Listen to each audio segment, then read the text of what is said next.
നമസ്കാരം ശ്രോതാക്കളെ, പ്രവാസി ന്യൂസ് റൂമിലേക്ക് എല്ലാവർക്കും സുസ്വാഗതം. ഇന്നത്തെ ന്യൂസ് പോഡ്കാസ്റ്റുമായി ഞാൻ മയ്യ.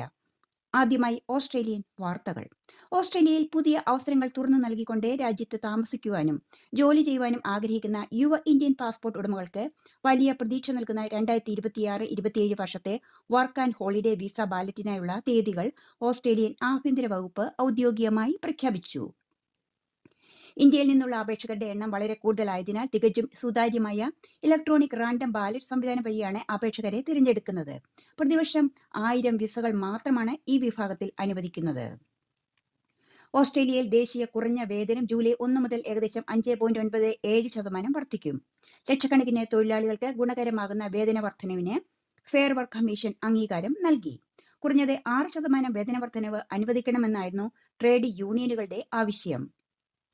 അതേസമയം ഉയർന്ന തോതിലുള്ള വേതന വർധനവ് ഉപഭോക്തൃ വിലക്കയറ്റത്തിൽ കൂടുതൽ സമ്മർദ്ദം സൃഷ്ടിക്കാനിടയുണ്ടെന്ന് ചില സാമ്പത്തിക വിദഗ്ധർ മുന്നറിയിപ്പ് നൽകുന്നുണ്ട്. തൊഴിലാളികളുടെ ജീവിത ചെലവ് വർദ്ധിക്കുന്ന സാഹചര്യത്തിൽ വേതന വർധനവ് ആശ്വാസമാകുന്നുവെങ്കിലും സമ്പദ് വ്യവസ്ഥയിൽ അതിന്റെ ദീർഘകാല പ്രത്യാഘാതങ്ങൾ നിരീക്ഷിക്കപ്പെടേണ്ടതുണ്ടെന്നാണ് വിദഗ്ധരുടെ വിലയിരുത്തൽ. ഓസ്ട്രേലിയയുടെ ജനസംഖ്യ രാജ്യത്തിന്റെ ചരിത്രത്തിൽ ആദ്യമായി 28 മില്യൺ പിന്നിട്ടു. ഓസ്ട്രേലിയൻ ബ്യൂറോ ഓഫ് സ്റ്റാറ്റിസ്റ്റിക്സിന്റെ ജനസംഖ്യാ ക്ലോക്കാണ് ഈ നാഴികക്കല്ല് രേഖപ്പെടുത്തിയത്. നിലവിൽ പ്രതിവർഷം 1.6% എന്ന ശക്തമായ ജനസംഖ്യാ വളർച്ചാ നിരക്കാണ് രാജ്യം കൈവരിക്കുന്നത്. കുടിയേറ്റവും സ്വാഭാവിക ജനസംഖ്യാ വർധനവും ഈ വളർച്ചയ്ക്ക് പ്രധാന കാരണങ്ങളായി വിലയിരുത്തപ്പെടുന്നു. സ്ത്രീ പുരുഷ അനുപാതത്തിൽ സ്ത്രീകളാണ് മുൻപന്തിയിൽ. രാജ്യത്ത് പുരുഷന്മാരെക്കാൾ 1.8% കൂടുതൽ സ്ത്രീകൾ താമസിക്കുന്നതായാണ് കണക്കുകൾ വ്യക്തമാക്കുന്നത്. ഓസ്ട്രേലിയയിൽ 16 വയസ്സിൽ താഴെയുള്ള കുട്ടികൾക്ക് ഏർപ്പെടുത്തിയ സോഷ്യൽ മീഡിയ നിരോധനം നിർമ്മിത ബുദ്ധി ചാറ്റ്ബോട്ടുകൾക്കും ബാധകമാക്കണമെന്ന ആവശ്യം ശക്തമാകുന്നു. കുട്ടികളുടെ ഡിജിറ്റൽ കൂട്ടാളികളായി മാറുന്ന ഇത്തരം ചാറ്റ്ബോട്ടുകൾ ഉപയോക്താക്കളെ അപകടകരമായ സാഹചര്യങ്ങളിലേക്ക് നയിക്കുമെന്ന ഭീതി നിലനിൽക്കുന്ന പശ്ചാത്തലത്തിൽ ആണിത്. കഴിഞ്ഞ വർഷമാണ് 16 വയസ്സിന് താഴെയുള്ള കുട്ടികൾ സോഷ്യൽ മീഡിയ ഉപയോഗിക്കുന്നത് ഓസ്ട്രേലിയൻ സർക്കാർ നിയമം മൂലം നിരോധിച്ചത്. ലോകം ഉറ്റുനോക്കുന്ന ആഗോളതലത്തിൽ അതിവേഗം ശക്തി പ്രാപിക്കുന്ന രാജ്യമായ ഇന്ത്യയുടെ പ്രധാനമന്ത്രി നരേന്ദ്രമോദി ഓസ്ട്രേലിയ സന്ദർശിക്കും. ജൂലൈ ആദ്യവാരത്തിൽ എത്തുന്ന ശ്രീ മോദി ഇന്ത്യൻ ജനതയെ മെൽബണിൽ അഭിസംബോധന ചെയ്യും. ഓസ്ട്രേലിയ ഒരു മികച്ച രാജ്യമായത് ഇന്ത്യൻ വംശജരുടെ സംഭാവന കൊണ്ട് കൂടിയാണെന്നും ഇരു രാജ്യങ്ങളും തമ്മിലുള്ള ഉഭയകക്ഷി ബന്ധം കൂടുതൽ ദൃഢപ്പെടുകയും രാജ്യത്തെ ഏറ്റവും വലിയ ഇന്ത്യൻ കുടിയേറ്റ സമൂഹത്തിന് എല്ലാ പിന്തുണയും നൽകുമെന്നും ഇന്ത്യൻ പ്രധാനമന്ത്രിയുടെ വരവിനെ സ്വാഗതം ചെയ്യുന്നതിനിടയിൽ ഓസ്ട്രേലിയൻ പ്രധാനമന്ത്രി ആന്റണി അൽബനീസ് വ്യക്തമാക്കി. കേരളത്തിലെ ഭാഗവത ആചാര്യൻ ശ്രീ സ്വാമി ഉദിചൈതന്യജി ഓസ്ട്രേലിയ സന്ദർശനത്തിനായി വീണ്ടും എത്തി. സിഡ്നിയിൽ നടക്കുന്ന ഭാഗവത സപ്താഹ യജ്ഞത്തിന്റെ ഭാഗമായി എത്തിയ സ്വാമി മെൽബൺ ഹിന്ദു സൊസൈറ്റിയുടെ നേതൃത്വത്തിൽ സംഘടിപ്പിച്ച ലളിത സഹസ്രനാമാർച്ചന, ആത്മീയ പ്രഭാഷണം, സത്സംഗം എന്നിവയാൽ സ്വാമിജിയുടെ സാന്നിധ്യം ഭക്തജനങ്ങൾക്ക് അപൂർവ ആത്മീയ അനുഭവമായി. ഭക്തിയുടെ മഹത്വവും ധാർമ്മിക ജീവിതത്തിന്റെ പ്രാധാന്യവും വിശദീകരിച്ച സ്വാമിജിയുടെ പ്രഭാഷണം ശ്രോതാക്കളുടെ ഹൃദയങ്ങളെ സ്പർശിച്ചു. അന്താരാഷ്ട്ര വാർത്തകൾ.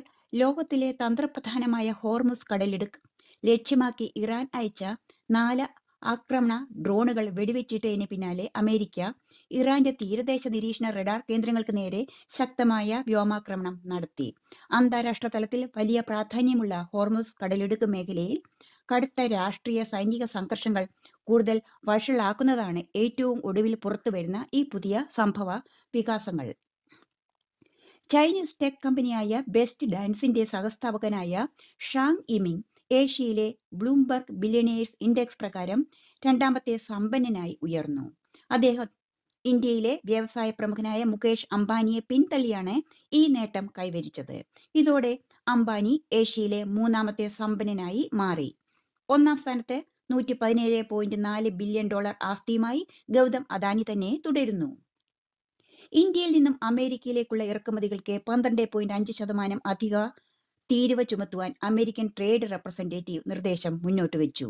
നിർബന്ധിത തൊഴിൽ ഉപയോഗിച്ച് നിർമ്മിച്ച ഉൽപ്പന്നങ്ങളുടെ വ്യാപാരം തടയുന്നതിൽ ഇന്ത്യ ഉൾപ്പെടെയുള്ള രാജ്യങ്ങൾ മതിയായ നടപടി സ്വീകരിച്ചിട്ടില്ലെന്നാണ് അമേരിക്കയുടെ ആരോപണം. അമേരിക്കയുടെ നിർദ്ദേശം 60 രാജ്യങ്ങളുടെയും സാമ്പത്തിക മേഖലയെ ബാധിക്കുന്നതാണ്.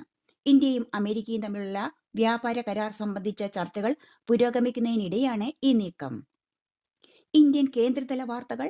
പശ്ചിമേഷ്യൻ സംഘർഷത്തെ തുടർന്ന് കടുത്ത പ്രതിസന്ധിയിലായ രാജ്യത്തെ വ്യോമയാന മേഖലയ്ക്ക് ആശ്വാസവുമായി കേന്ദ്ര സർക്കാർ. കുതിച്ചുയരുന്ന വിമാന ഇന്ധന വിലയുടെ ആഘാതത്തിൽ നിന്നും വിമാന കമ്പനികളെ സംരക്ഷിക്കുന്നതിനായി 10,000 കോടി രൂപയുടെ പ്രത്യേക ധനസഹായ പാക്കേജിന് കേന്ദ്ര മന്ത്രിസഭ അംഗീകാരം നൽകി. ഇന്ത്യയുടെ കേന്ദ്ര ബാങ്കായ RBI റിപ്പോ റേറ്റ് 5.25% എന്ന നിലയിൽ മാറ്റമില്ലാതെ തുടരാൻ തീരുമാനിച്ചു. രൂപയുടെ മൂല്യം കുറയുന്ന സാഹചര്യത്തിൽ ഇൻഫ്ലേഷൻ 5.1% വരെ ഉയരുമെന്നാണ് RBI മുന്നറിയിപ്പ് നൽകുന്നത്. എന്നാൽ വർഷാവസാനത്തോടെ പലിശ നിരക്ക് ഉയർന്നേക്കാം എന്നും വിദഗ്ധർ പറയുന്നുണ്ട്. ആഫ്രിക്കൻ രാജ്യമായ അങ്കോളയിലേക്കുള്ള 6 ദിവസത്തെ സന്ദർശനത്തിനായി ഇന്ത്യൻ രാഷ്ട്രപതി ശ്രീ ദ്രൗപദി മുർമു തിരിച്ചു. ആഫ്രിക്കൻ മേഖലയിലെ ഇരു രാജ്യങ്ങളുമായുള്ള സഹകരണത്തിനും പങ്കാളിത്തം വികസിപ്പിക്കുന്നതിനുള്ള പുതിയ വഴികൾ തുറക്കുന്നതിനുള്ള ഇന്ത്യയുടെ ശ്രമങ്ങളുടെ ഭാഗമാണെന്നാണ് ദ്വിരാഷ്ട്ര സന്ദർശനത്തെ വിദേശകാര്യ മന്ത്രാലയം വിശേഷിപ്പിച്ചത്. ഇന്ത്യൻ സംസ്ഥാനതല വാർത്തകൾ. ഇന്ത്യയിലെ ആദ്യ സമ്പൂർണ്ണ ഡിജിറ്റൽ സെൻസസിന്റെ ഭാഗമായി പൗരന്മാർക്ക് സ്വന്തം വിവരങ്ങൾ ഓൺലൈനായി രേഖപ്പെടുത്തുന്നതിനുള്ള സെൽഫ് എന്യൂമറേഷൻ സംവിധാനം ജൂൺ 16 മുതൽ ലഭ്യമാകും. രാജ്യത്തെ വിവിധ സംസ്ഥാനങ്ങളിൽ ജൂൺ 30 വരെ ഈ സൗകര്യം ഉപയോഗിക്കുവാൻ ആകും.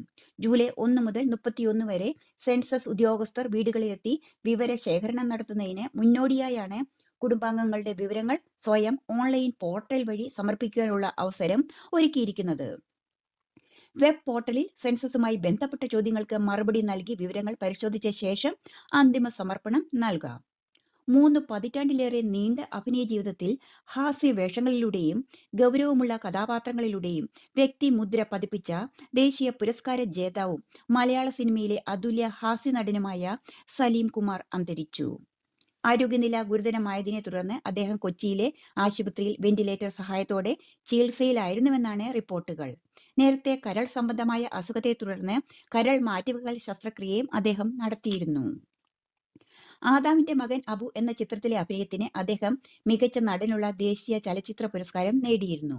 അദ്ദേഹത്തിന്റെ വിയോഗത്തിൽ സിനിമാ സാംസ്കാരിക രംഗങ്ങളിൽ നിന്നും നിരവധി പ്രമുഖർ അനുശോചനം രേഖപ്പെടുത്തി. കർണാടകയുടെ 25ാമത് മുഖ്യമന്ത്രിയായി ബുധനാഴ്ച മുതിർന്ന കോൺഗ്രസ് നേതാവ് DK ശിവകുമാർ സത്യപ്രതിജ്ഞ ചെയ്തു.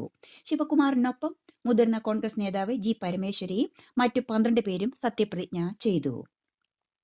ഇന്ത്യൻ മൺസൂൺ കേരളത്തിൽ എത്തിയതിനെ തുടർന്ന് സംസ്ഥാനത്തെ അതിശക്തമായ മഴയ്ക്ക് സാധ്യതയെന്ന് കേന്ദ്ര കാലാവസ്ഥാ വകുപ്പിന്റെ മുന്നറിയിപ്പ്. മുഴുവൻ ജില്ലകളിലും കനത്ത മഴയ്ക്ക് സാധ്യതയുണ്ട്. കേരള, കർണാടക, ലക്ഷദ്വീപ് തീരങ്ങളിൽ മത്സ്യബന്ധനത്തിന് വിലക്കും ഏർപ്പെടുത്തിയിട്ടുണ്ട്. കായിക വാർത്തകൾ.